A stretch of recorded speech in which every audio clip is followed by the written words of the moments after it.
What up, everyone? Hope you guys are having a good day. Today we are doing just a quick video checking out the B58 engine. Got it here. We're going to be looking at the coolant tanks, which are on the driver's side. There's your main, there's your small one. And the reason we're going to be checking those out is because they're a known problem on these B58s. This is the 340X drive. Not that it matters. So real quick, well, before we jump in, I have all my cleanings, a couple, not all of them. I was like looking through, I want to find the best cleaner to use in your engine bay. Now, typically, like a 303 or 408 diluted, or what's the other one? Like a type green or green solution, something like that. Diluted would be best for the whole engine bay. We're just going to be touching up the plastics around the expansion tanks. So we just want something that's safe for plastic, which is going to be your interior cleaner. You don't want anything that's going to like restore black. I had a can of McGuire's. It was like a black trim restoration. This is very old. The label's not even on it. Not my favorite brand anymore, but I still have it. Don't use something like that. It'll slick in surfaces. You don't want that. Preferably water wouldn't even be a bad option. So I have a super diluted interior cleaner that I'm going to use. And the reason is because it's safe for plastics. Let's see if I was going to read it to you. Blah, blah, blah, blah. Leaves no residue. Good for upholstery, vinyl, plastic trim, door panels, and dashes. So there you go. That's from Griot's Garage. And then I probably diluted this just a hair, just to make it a little easier. So first things first, these are known for issues. So looking around everything is going to be important. Look for blue, look for splash, look for anything bypassing your systems. So quick overview, we look pretty good. We'll look down in here, track those lines, track these lines, track this line. Your oil filter housing is in the back. It's also a known issue. I'm gonna actually stand the camera up real quick. Excuse the clicks here.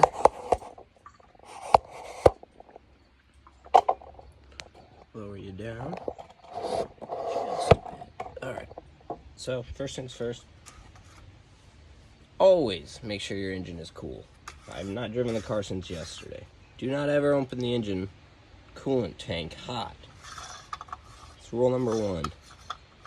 So take that off, set it aside, whatever.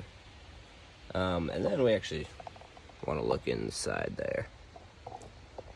So if you can see in there, you'll see it's low. It should be right on that, sorry, it's so hard for me to tell what you're seeing, but it should be right above that max, and it's low. More importantly, this is what we're looking for. All that white crust that comes around, that's not good. And it is known on these engines for the cap seal to go bad. And I'm thinking mine's probably actually okay, but we definitely want to clean up all that excess because that'll ruin the seal. So what we'll do,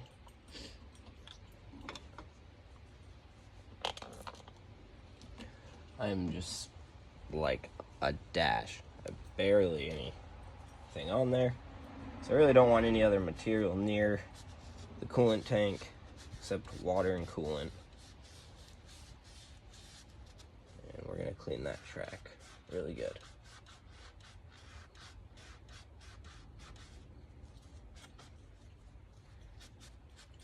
Clean the threads. Always brushing away from your tank. So wipe away,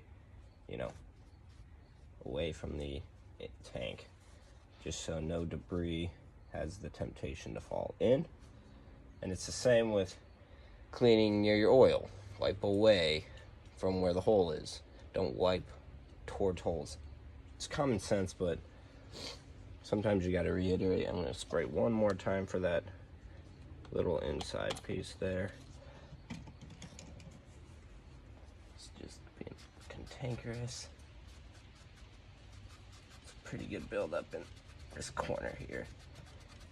Just want to make sure I work it all out.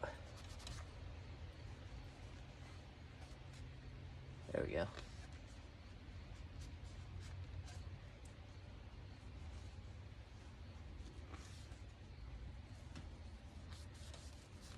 That's really it. And then we'll actually clean the cap up a bit. Just help ensure full contact with the seal.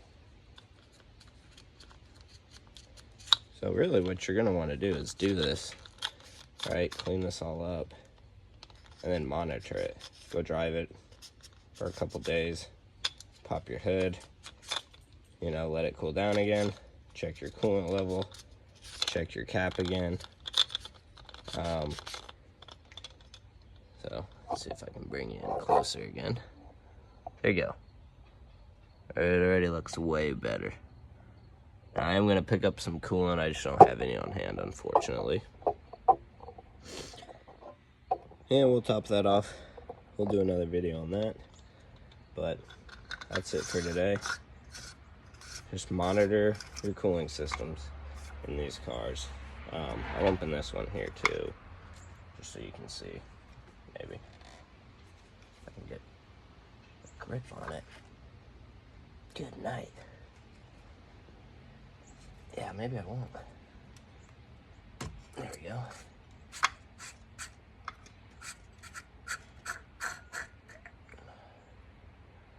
Pretty clean.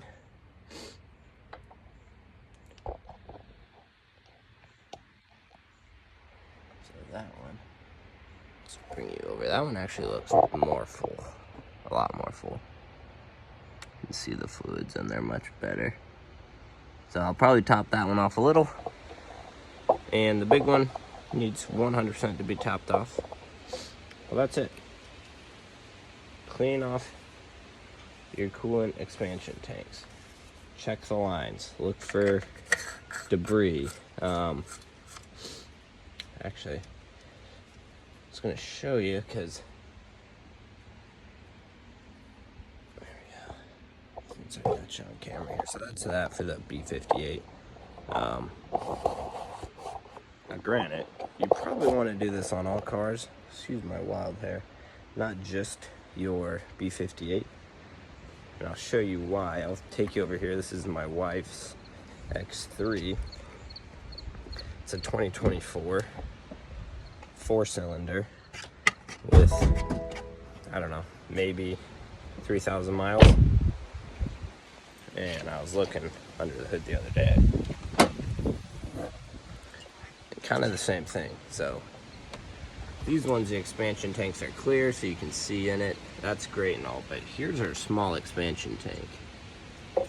And you'll notice it looks like coolant has bypassed it.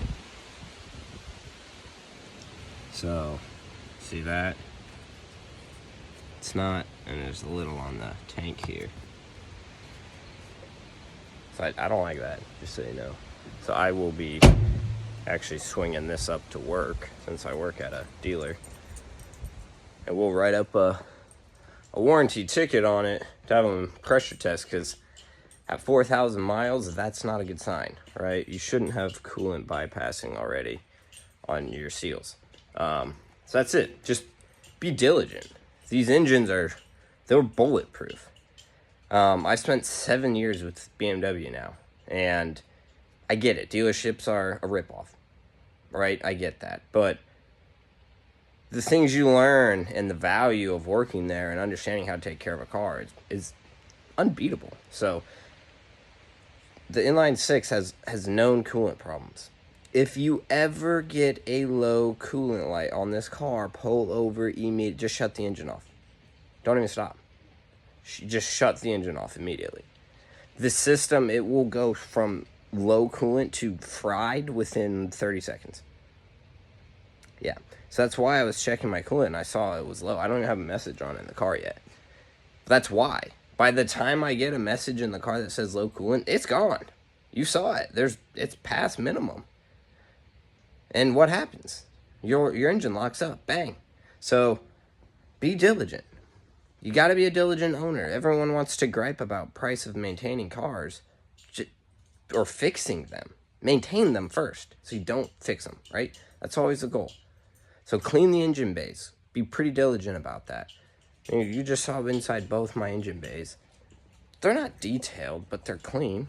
I mean, I do need to go around and dust it all up, things like that, but keep them clean, because you want to notice when fluids are going places they're not supposed to.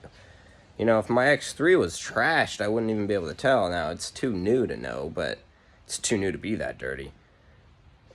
So just keep an eye under your hood. Pop the hood once a week. Check the lines. Be diligent. Have a bottle of coolant on hand, which I don't. Kind of embarrassing.